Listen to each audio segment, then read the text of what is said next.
Hi மக்களே, எல்லாம் எப்படி இருக்கீங்க? இன்றைக்கி பார்த்தீங்கன்னா நான் வந்து மேகமலை வந்திருக்கேன். மேகமலை வந்து ஒரு பெரிய ட்ரிப்பு. மேகமலைக்கு அடுத்து பார்த்தீங்கன்னா திருச்செந்தூர், இதெல்லாம் வந்து ஒரு பெரிய ட்ரிப்பு. 3 நாள் ட்ரிப்பு போட்டிருக்கேன். மேகமலையில் எங்கே இருக்குன்னு பார்த்தீங்கன்னா மணலார் அப்படிங்கிற ஒரு ஏரியாவில் இருக்கும்.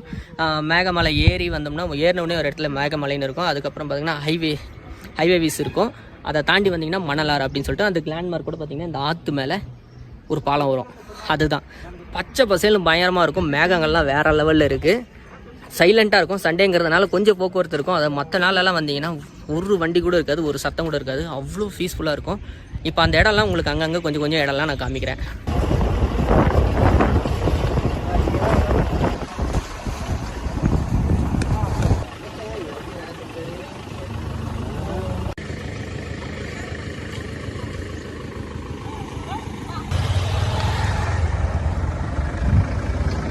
வர வழியெல்லாம் நிறையா பார்த்துருப்பீங்க.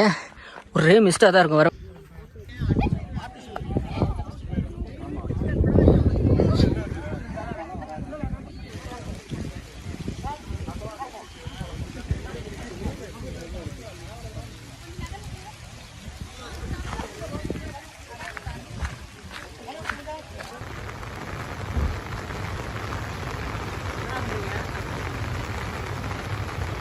கம்மியாக இருக்குல்ல?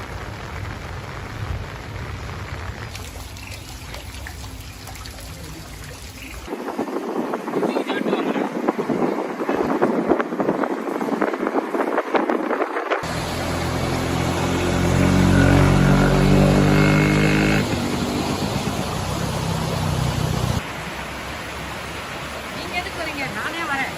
இதுதான் ரொம்ப அடர்ந்த காடு. அதாவது பார்த்தீங்கன்னா மேகமலை போகிறதுக்கு பாதி வழியில் ஒரு லேண்ட்மார்க் இருக்கும். மேகமலையில் எல்லா இடமே நீங்கள் பார்த்துருக்கீங்க. இப்போ நாங்கள் கீழே இறங்கிட்டு இருக்கோம். கீழே இறங்கும் போதே போகிறப்பே உங்களுக்கு ஒரு இடம் காமிங்கன்னு நினச்சா அதை கீழே வரப்பு காட்டுறோம். இந்த இடம் பார்த்தீங்கன்னா ஒரு மாதா கோயில் ஒன்று இருக்கும், குருசு அப்படின்னு சொல்கிறாங்க. அந்த இடத்துல பார்த்தீங்கன்னா ஒரு சின்னதாக ஒரு நீரோட மாதிரி போகும். அங்கே தண்ணியெல்லாம் எடுத்து காரெல்லாம் கழுவுறது செய்யுது, கை காலெல்லாம் கழுவிக்கலாம். ஆனால் ரொம்ப சில்லுன்னு இருக்கும். இப்போ தான் நான் அதை சுற்றி காமிச்சேன் உங்களுக்கு. இப்போ மறுபடியும் பாருங்கள். ஆனால் முதல்ல நாங்கள் போன டைம் வந்தப்போ நிறைய தண்ணி போச்சு. இப்போ கொஞ்சம் கம்மியாக தான் போய்கிட்டு இருக்கு. இந்த பக்கம்லாம் யானை வர தடம் மாதிரி இருக்குது. ஆனால் வருமானு தெரியல. எல்லாம் பயமுறுத்தி அனுப்புகிறாங்க, சீக்கிரமாக போங்க, யானை இருக்குது, இந்த டைம்லாம் இறங்கும் அப்படின்னு. வர வழி ரோடெல்லாம் பார்த்தீங்கன்னா யானையோட சாணம் தான் இருந்துச்சு அதிகமாக. செம்ம மழை. நான் இது வரைக்கும் 3 டைம் வந்திருக்கேன். 3 டைம்ல இது 4வது டைம் வந்திருக்கேன். இந்த டைம் தான் பயங்கரமான மிஸ்ட்டு பார்த்தோம், பயங்கரமான மழையை பார்த்தோம். சூப்பராக இருந்தது, ரொம்ப பிடிச்சது. அவ்வளோதான், இதோடு நாங்கள் கீழே கிளம்புறோம். திருச்செந்தூர் கோயிலுக்கு வந்துட்டோம். திருச்செந்தூர் கோயில் எனக்கு மட்டும் இல்லைங்க, உங்களில் நிறைய பேருக்கு ரொம்ப ஃபேவரட்டான ஒரு கோயிலாக கூட இருக்கும். இங்கே வந்தாலே வந்து பார்த்திங்கன்னா ஒரு நல்ல ஒரு பாசிட்டிவ் வைப் தான் இருக்கும்னு சொல்லலாம். கிட்டத்தட்ட இப்போ பார்த்திங்கன்னா 5 வருஷமாகவே வருஷத்துக்கு 1 முறை 2 முறை கிட்ட வந்துட்டு போயிட்டுருக்கோம். ஒன்று ஃபேமிலியாக வர முடிஞ்சால் வந்துடுறேன், இல்லைனா தனியாக வர முடிஞ்சாலும் வந்துடுறேன். 5 வருஷத்துக்கு முன்னாடி நாங்கள் வரப்போ இந்த மாதிரி கட்டிடங்கள்லாம், இந்த மாதிரி பில்டிங்லாம் எதுவுமே கிடையாது. அப்போது நான் வந்து இதே சேனலில் 5 வருஷத்துக்கு முன்னாடி நான் போட்டிருக்கேன். திருச்செந்தூர் கோயில் எப்படி இருக்கும், வள்ளி குகை எப்படி இருக்கும், இதெல்லாமே நான் போட்டிருக்கேன். அதே மாதிரி ஆட்கள் வந்து இவ்வளோ பேர் இருக்கவும் மாட்டாங்க நான் வந்த டைமில். அப்போ வந்து வீக் டேஸில் தான் வந்திருக்கேன். ரொம்ப காலியாக எம்டியாக இருக்கும் கோயிலே. ரொம்ப ஃப்ரீயாக போயிட்டு வந்த மாதிரி இருந்தது. இப்போது அதுக்கப்புறம் வருஷம் பார்க்கும்போது கோயிலில் இருக்கிற கூட்டமும் அதிகமாச்சு. இப்போது 2 வருஷத்துலேருந்து 1 வருஷத்துல இந்த மாதிரி புது பில்டிங்லாம் வர ஆரம்பிச்சிடுச்சு. நல்லா பண்ணியிருக்காங்க. அந்த மாதிரி தான் இருந்துச்சு. இந்த போர்டை மறக்கவே முடியாது யாராலையுமே.